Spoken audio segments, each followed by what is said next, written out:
Nazareno, sinasamba ka namin, pinipintuho ka namin.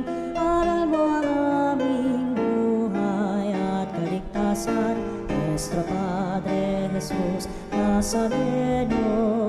Iligtas mo kami sa kamatayan, ang krus mong pinamatayan ay sagisag ng aming kaligtasan. Nuestro Padre Jesus Nazareno, dinarangal ka namin. Nuestro Padre Jesus Nazareno, inulwalhati ka namin. Nuestro Padre Jesus Nazareno, inarangal ka namin. Nuestro Padre Jesus Nazareno, inulwalhati ka namin.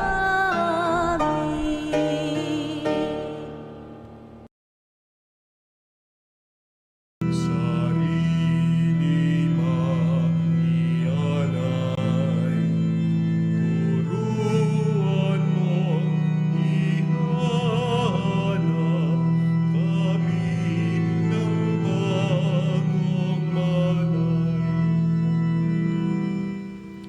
Sa ngalan ng Ama at ng Anak at ng Espiritu Santo. Amen. Ang pagpapala ng ating Panginoong Hesukristo, ang pag-ibig ng Diyos Ama at ang pakikipagkaisa ng Espiritu Santo naway sumainyong lahat. At sumainyo rin. Tinataas natin sa Panginoon sa healing mass na ito ang lahat ng mga may sakit at may karamdaman.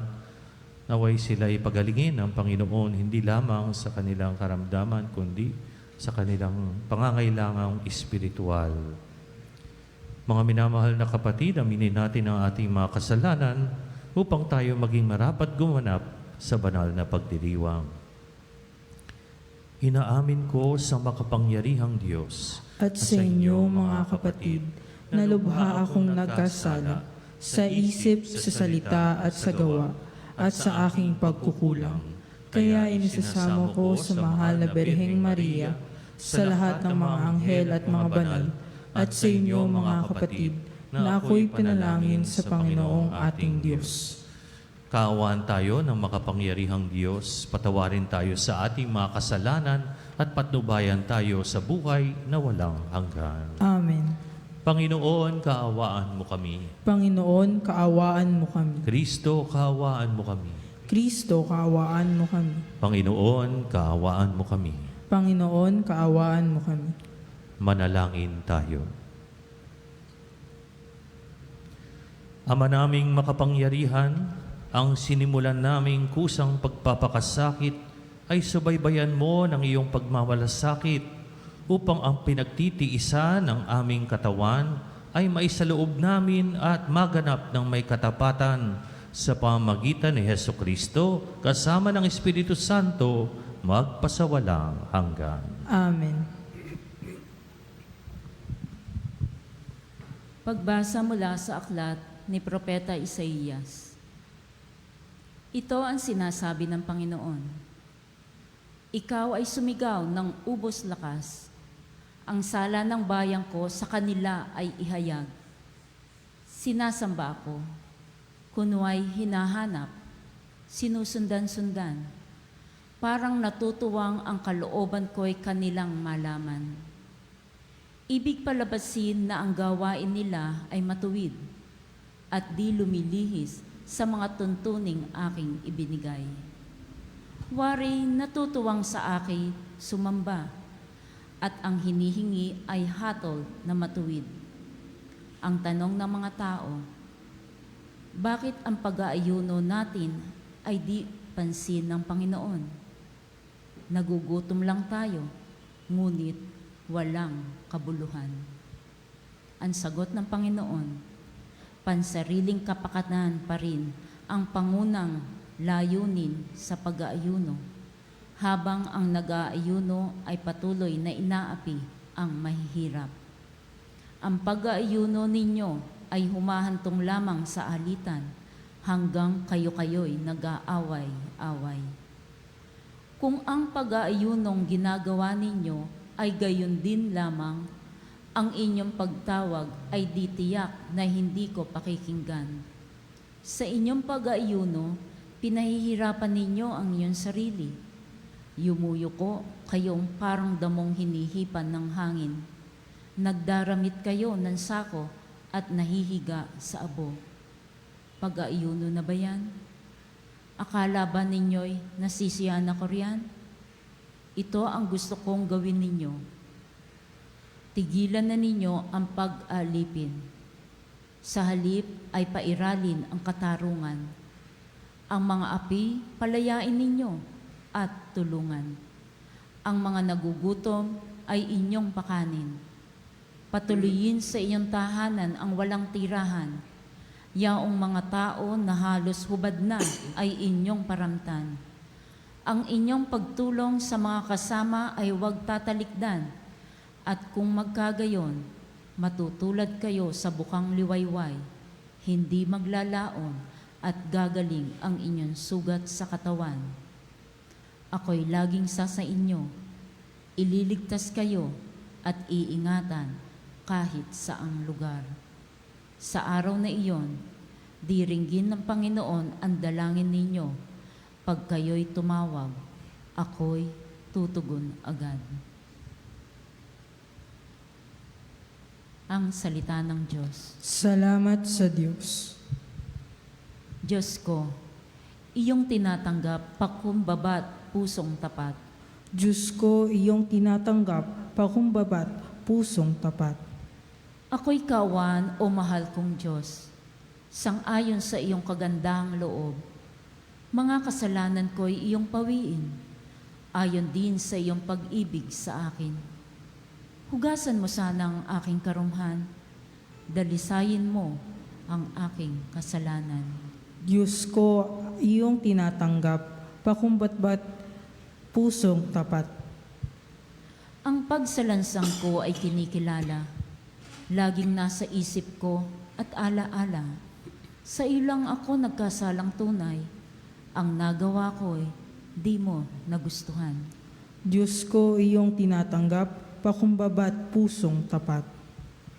Hindi mo nanais ang mga paghandog sa haing sinunog, di ka nalulugod. Ang handog ko, O Diyos, na karapat-dapat, ay ang pagumbabat, pusong mapagtapat. Diyos ko, iyong tinatanggap pakumbabat pusong tapat.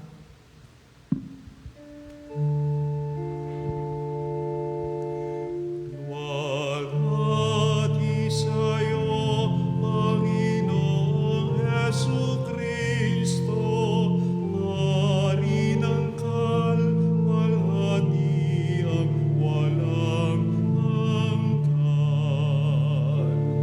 Luwalhati sa'yo, Panginoong Jesucristo, Hari ng kalwalhati ang walang hanggan.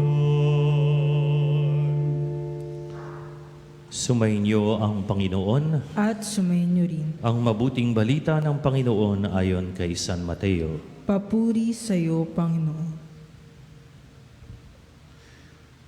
Noong panahong yun, lumapit kay Jesus ang mga alagad ni Juan Bautista at ang wika, "Malimit kaming mag-ayuno, gayon din ang mga Pariseyo. Bakit po hindi nag-aayuno ang inyong mga alagad?"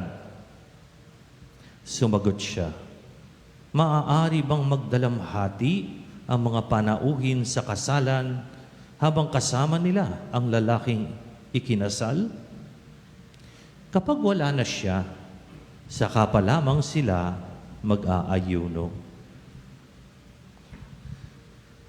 Ang mabuting balita ng Panginoon. Pinupuri ka namin, Panginoong Hesukristo. Ang pagbasa ngayon ay tungkol sa pag-aayuno o fasting. No? Nagsasakripisyo tayo nang hindi tayo kumakain, no? Para sa Diyos. At ngayong panahon ng Kwaresma, maganda talaga na gawin itong pag-aayuno, hindi lamang sa Ash Wednesday o Good Friday, kundi subukan nating mag-ayuno kahit sa ibang mga araw ng Kwaresma. No? Alam niyo po, kahit hindi Kwaresma, maraming tao ay nagfa-fasting. No? Nagfa-fasting na para sa kanilang kalusugan. No? Hindi ko alam kung alam ninyo ito. No? Yung tawag dito ay IF. No?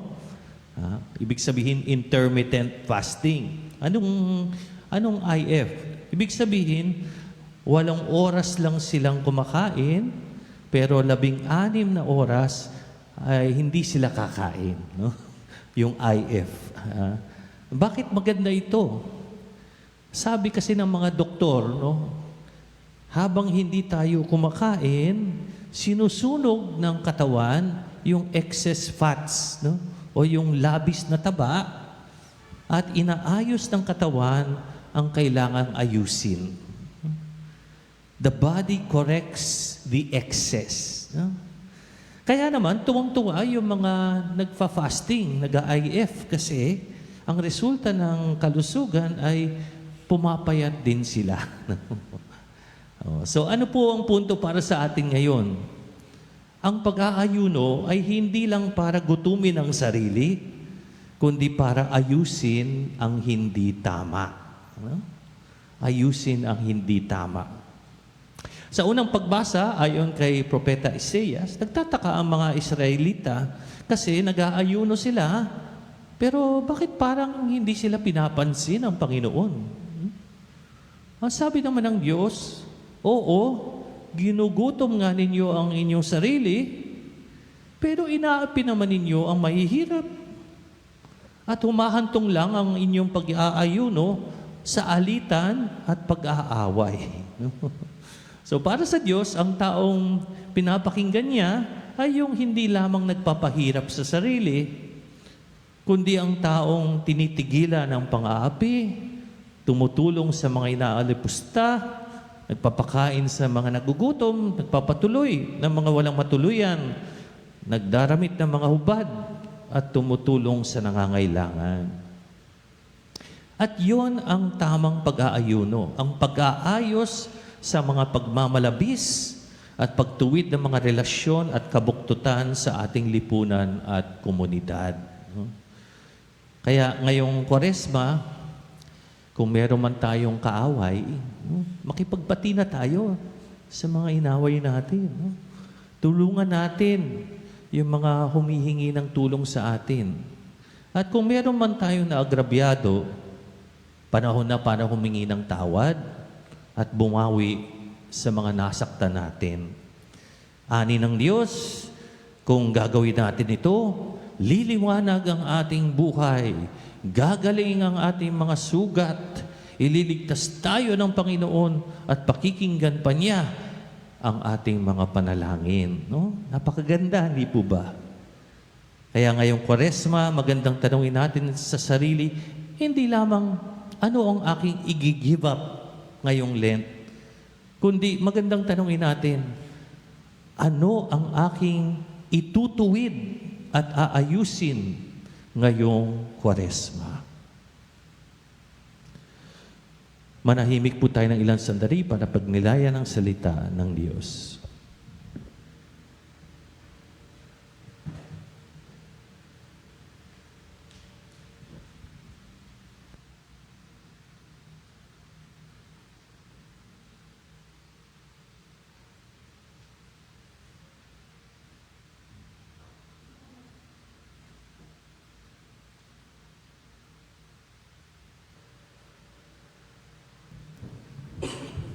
Sa pamamagitan ng pag-aayuno, binibigyan natin ang Diyos ng puwang sa ating buhay.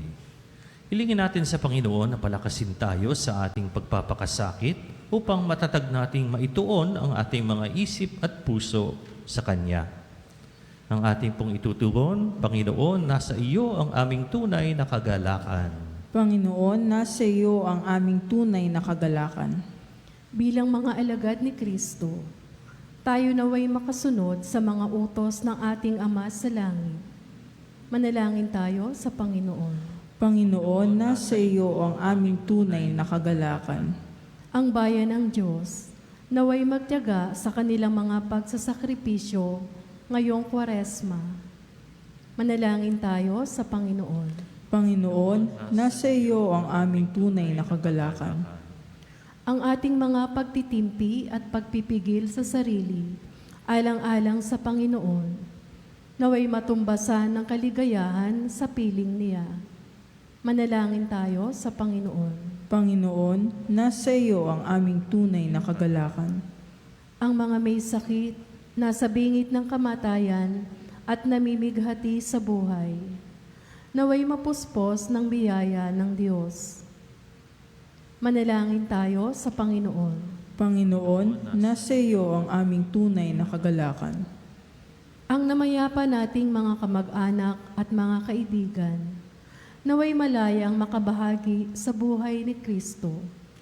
Manalangin tayo sa Panginoon. Panginoon, nasa iyo ang aming tunay na kagalakan. Sa ilang sandali ng katahimikan, ipanalangin natin ang kagalingan at natatanging kahilingan ng mga Eucharistic advocates.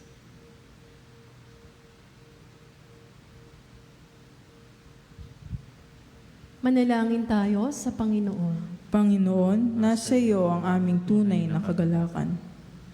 Ama naming nasa langit, ipagkaloob mo sa amin ang lakas upang mailaan namin ang mga sarili na mamuhay ayon sa Espiritong nananahan sa amin, na siyang lulupig sa aming mga kahinaan upang lubos kaming makabahagi sa muling pagkabuhay ng aming Panginoong Hesukristo. Amen. Amen.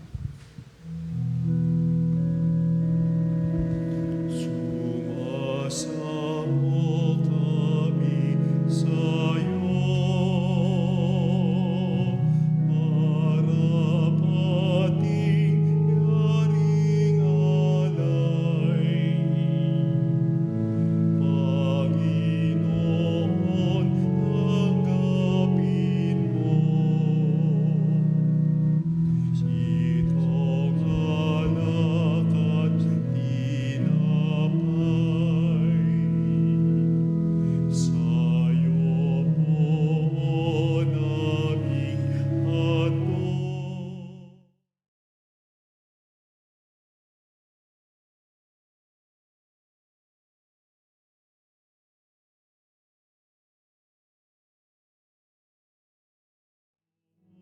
Sa panganin at kukupin sa pag-ibig.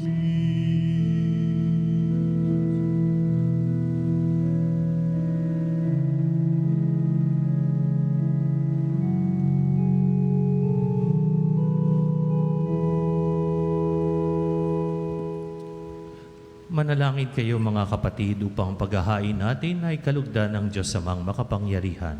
Tanggapin nawa ng Panginoon itong pag-aahin sa iyong mga kamay sa kapurihan niya at kasalanan at kapabangan sa buong sambayanan niyang banal.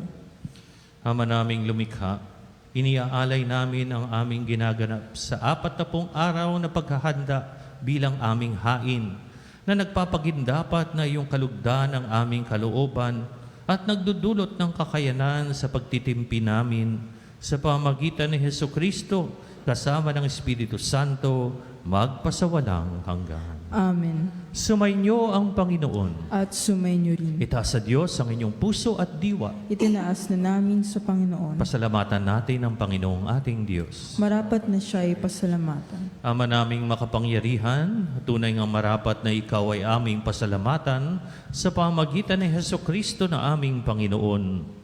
Minarapat mong ang pagtitiis para sa naghihirap ay maging tagapagpahiwatig ng pagsasalamat na aming inihahain ngayon sa iyong hapag.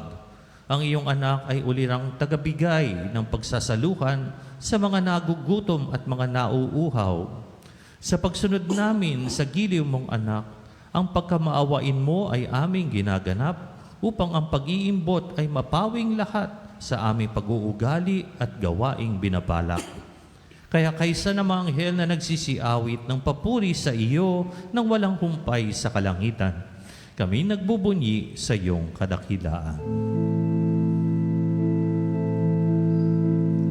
Santo, Santo, Santo, Panginoong Diyos ng mga hukbo, napupuno ang langit at lupa ng kadakilaan mo.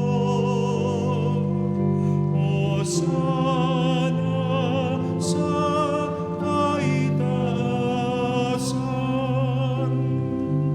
pinagpalang na marinito sa ngalan ng Panginoon. Hosana sa kaitaasan.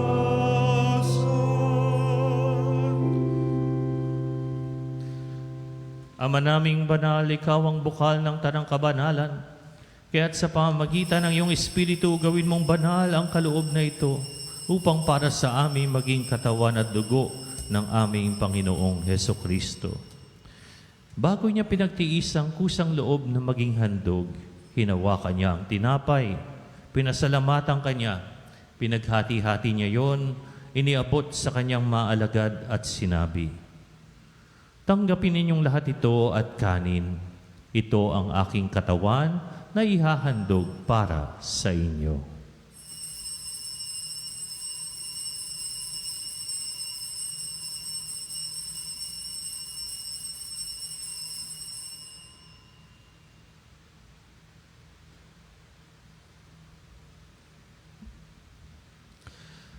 Gayon din naman noong matapos ang hapunan, hinawakan niya ang kalis.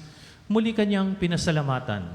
Iniabot niya ang kalis sa kanyang maalagad at sinabi, "Tanggapin ninyong lahat ito at inumin. Ito ang kalis ng aking dugo, ng bago at walang hanggang tipan. Ang aking dugo na ibubuhos para sa inyo at para sa lahat sa ikapagpapatawad ng mga kasalanan.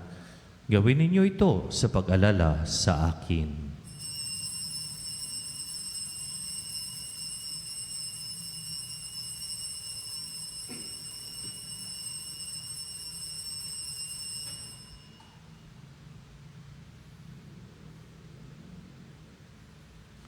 Ipagbunyi natin ang misteryo ng pananampalataya.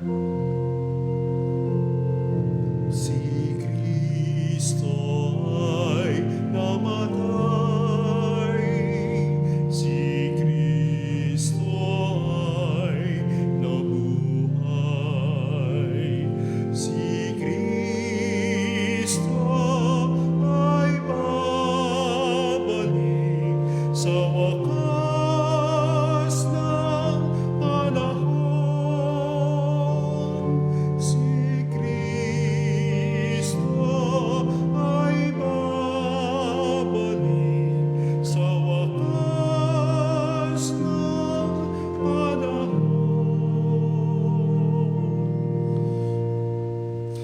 Ama, ginagawa namin ngayon ang pag-alala sa pagkamatay at muling pagkabuhay ng iyong anak.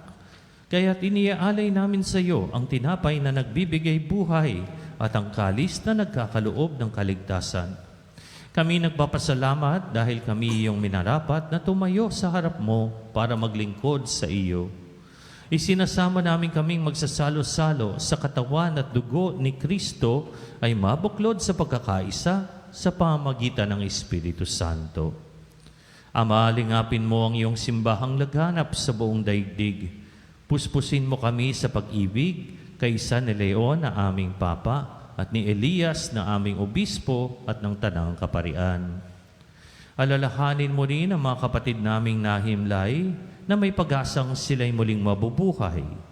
Gayon din ang lahat ng mga pumanaw, kaawaan mo sila at patuloyin sa iyong kaliwanagan.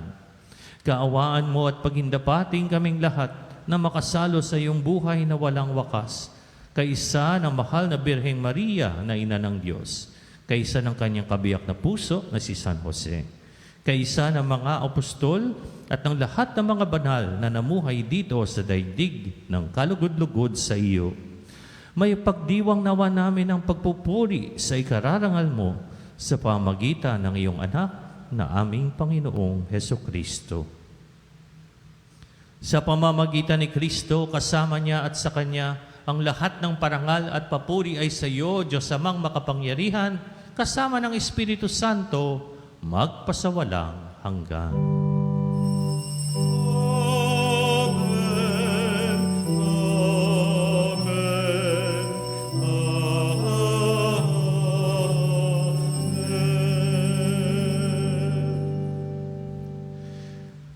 Sa tagubilin ng mga nakagagaling na utos sa turo ni Jesus na Panginoon natin at Diyos, ipahayag natin ng lakas loob.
Hinihiling namin kami, Adya, sa lahat ng masama, pagkalooban ng kapayapaan araw-araw, iligtas sa kasalanan at ilayo sa lahat ng kapahamakan, samantalang aming pinananabikan ang dakilang araw ng pagpapahayag ng tagapagligtas naming si Heso Kristo. Sapagkat iyo ang kaharian at ang kapangyarihan at ang kapurihan magpakailanman. Amen. Panginoong Heso Kristo, sinabi mo sa iyong mga apostol, kapayapaan ang iniiwan ko sa inyo, ang aking kapayapaan ang binibigay ko sa inyo. Tunghayan mo ang aming pananampalataya at huwag ang aming pagkakasala. Pagkalooban mo kami ng kapayapaan at pagkakaisa ayon sa iyong kalooban, kasama ng Espiritu Santo, magpasawalang hanggan. Amen. Ang kapayapaan ng Panginoon ay laging sumainyo. At sumainyo rin. Magbigayan kayo ng kapayapaan sa isa't isa.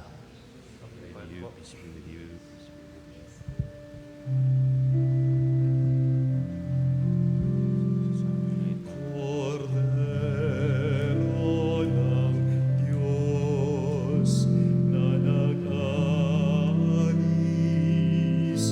ng mga kasalanan ng sanlibutan,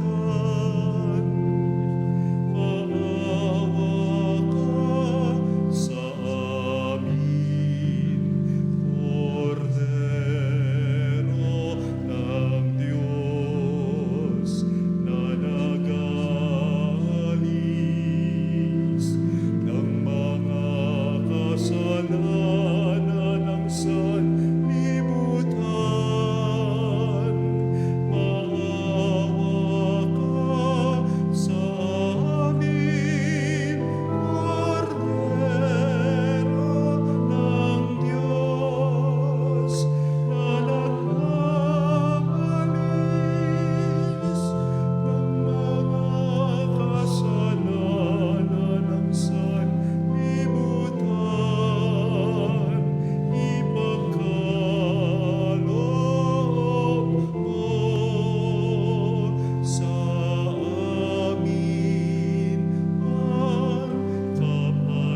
Ito ang kordero ng Diyos.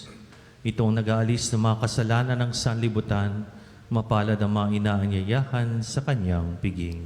Panginoon, hindi ako karapat-dapat na magpatuloy sa iyo, ngunit sa isang salita mo lamang ay gagaling na ako.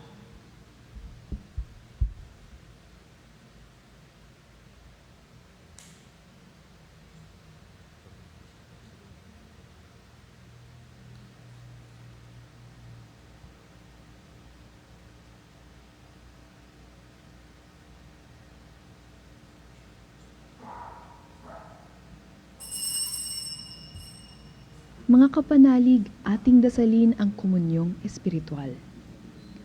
O Jesus, nananalig ako sa pananahan mo sa kabanal-banalang sakramento. Minamahal kita higit sa lahat at hangad ka ng aking kaluluwa.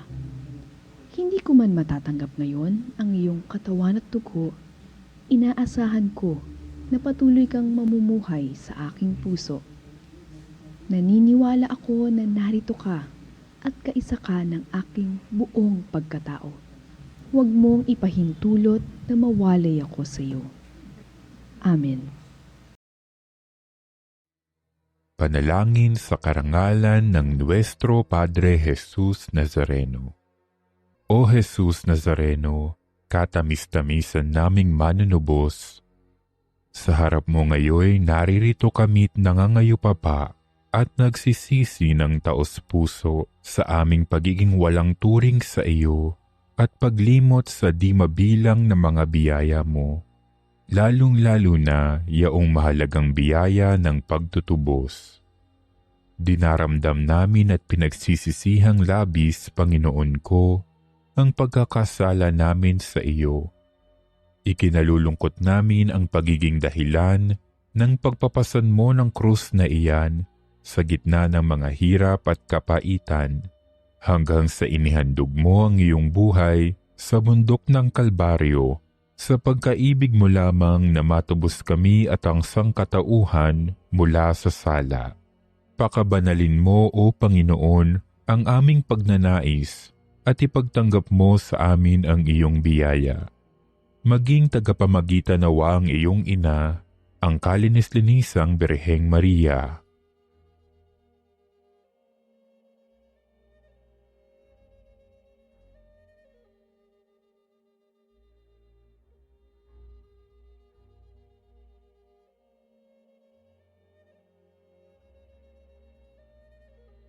Ama naming makapangyarihan, niloob mong akuin ang iyong anak, ang krus at kamatayan, upang ang sangkatauhan ay matubos at mabuhay. Ang pag-ako namin sa krus at kamatayan dito sa lupa, ayon sa diwa ng pagsunod sa iyong loob, na ginanap ng iyong anak, ay magpagindapat nawa naming kamtin ang lubos na katubusan at pagkabuhay sa iyong piling, sa pamamagitan ni Hesukristo, kasama ng Espiritu Santo, magpasawalang hanggan. Amen. Nuestro Padre Jesus Nazareno, Panginoon namin at Diyos, kaawaan mo kami.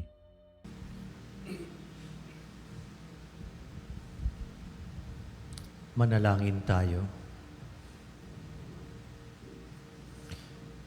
Aba naming mapagmahal, ang pakikinabang namin sa pagdiriwang na ito ay magdulot nawa ng kapatawaran sa aming mga kasalanan upang kami maging marapat sa iyong mapagpagaling na kabutihan sa pamamagitan ni Hesukristo kasama ng Espiritu Santo magpasawalang hanggan. Amen. Sumainyo ang Panginoon. At sumainyo rin. Pagpalain kayo lahat ng makapangyarihang Diyos, Ama, Anak at Espiritu Santo. Amen. Humayo kayong taglay ang kapayapaan ni Kristo. Salamat sa Diyos.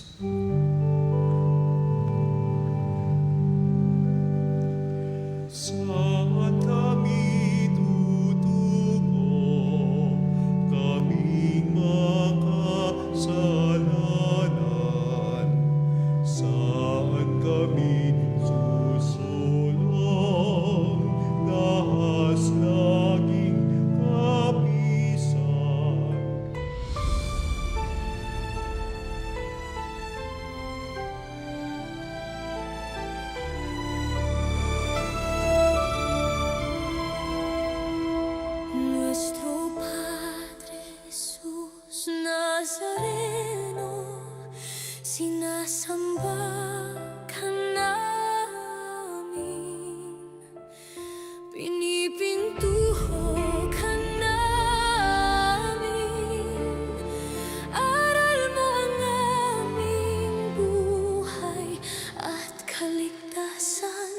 nuestro